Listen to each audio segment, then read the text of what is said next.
Recursos do crente na enfermidade. A oração. Muitas são as passagens bíblicas que nos dão a certeza de que o Senhor ouvirá as nossas orações. Pois o Senhor quer que estejamos perto dele, buscando a sua face, clamando pelo seu nome e pelas suas promessas. O Senhor vai escutar e responder os clamores de seus filhos. No dia da minha angústia clamarei a ti, porquanto me responde. Salmo 86, 7. Ele me invocará e eu lhe responderei, estarei com ele na angústia, livrá-lo-ei e eu glorificarei. Salmo 91, 15. E eu vos digo a vós, pedi e dá-se-vos-á, buscai e acharei, batei e abri-se-vos-á. Lucas 11, 9. Por isso vos digo que tudo o que pedires, orando, crede que o recebereis e tê-lo-eis. Marcos 11, 24. E tudo quanto pedires em meu nome, eu farei para que o Pai seja glorificado no Filho. Se pedires alguma coisa em meu nome, eu farei. João 14, 13, 14. E naquele dia nada me perguntareis, na verdade eu vos digo que tudo quanto pedires a meu Pai em meu nome, ele vos há de dar. João 16, 23. A essas promessas pronunciadas pelos seus próprios lábios devemos acrescentar: não estejais inquietos por coisa alguma, antes as vossas petições sejam em tudo conhecidas diante de Deus pela oração e súplica com ação de graças. Filipenses 4, 6. E esta é a confiança que temos nele. Se pedirmos alguma coisa segundo a sua vontade, ele nos ouve. E se sabemos que nos ouve em tudo o que pedimos, sabemos que alcançamos as petições que lhe fizemos. 1 João 5, 14 e 15. Como filhos de Deus, podemos fazer uso constante de todas essas promessas. A oração é um grande privilégio do crente. E quando chega a doença, corremos à presença do Senhor. Clamamos por ajuda e livramento quando prostrados pela doença ou quando assim se encontram os membros de nossa família. Vamos dar algumas ilustrações da quantidade de testemunhos que existem de respostas de oração. Um exemplo foi o de Martinho Lutero. Ele tinha muita fé na oração quando o caso era doença. Certa vez o seu amigo Melanchthon adoeceu gravemente em Weimar.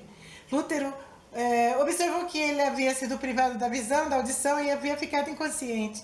Ele falou: Deus proíbe isso, como o diabo desfigurou esse teu instrumento? E fez uma oração maravilhosa com a confiança infantil de um filho de Deus.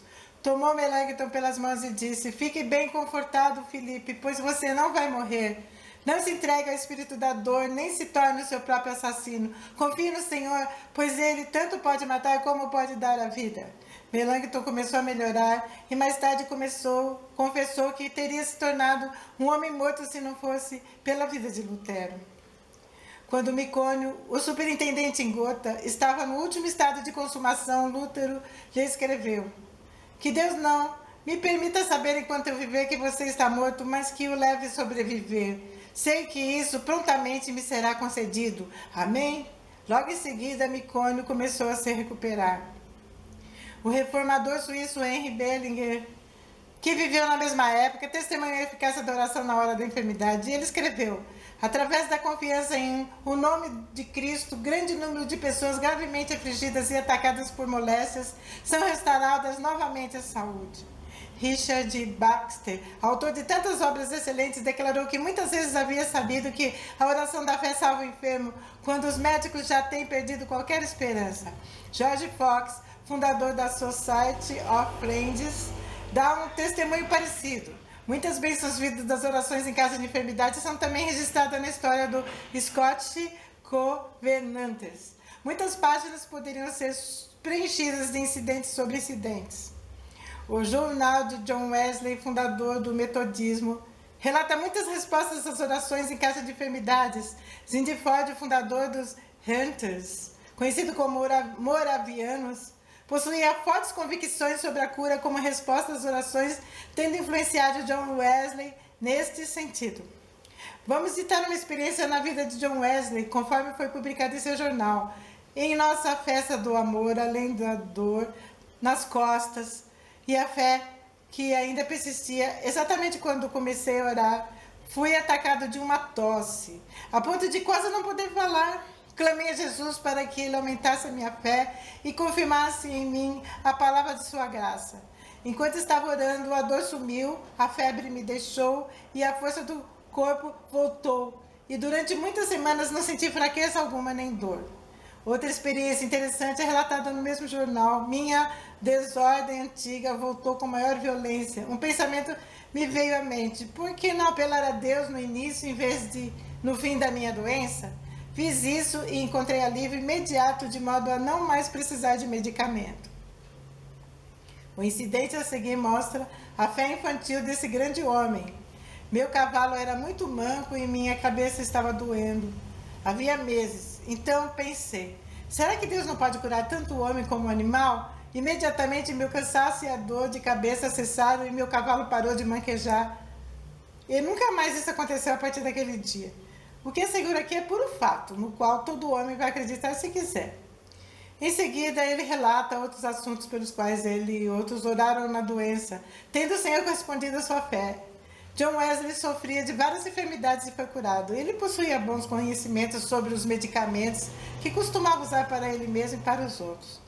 Milhares de filhos de Deus tiveram experiências semelhantes em caso de doença, demonstrando o fato de que Deus escuta e responde às orações. Todos os legítimos ministros do Evangelho e os que exercem o pastorado têm orado pelos enfermos e muitas dessas orações são respondidas.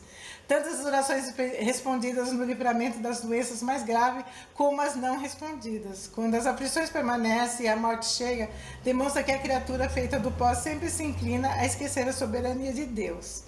A morte chega para todos e existem enfermidades que não vão ser curadas. Temos exemplo na Bíblia, Eliseu. Eliseu morreu de uma enfermidade.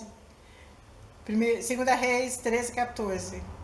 Estando Eliseu padecendo da enfermidade de que havia morrer, Jeoás, rei de Israel, desceu a visitá-lo.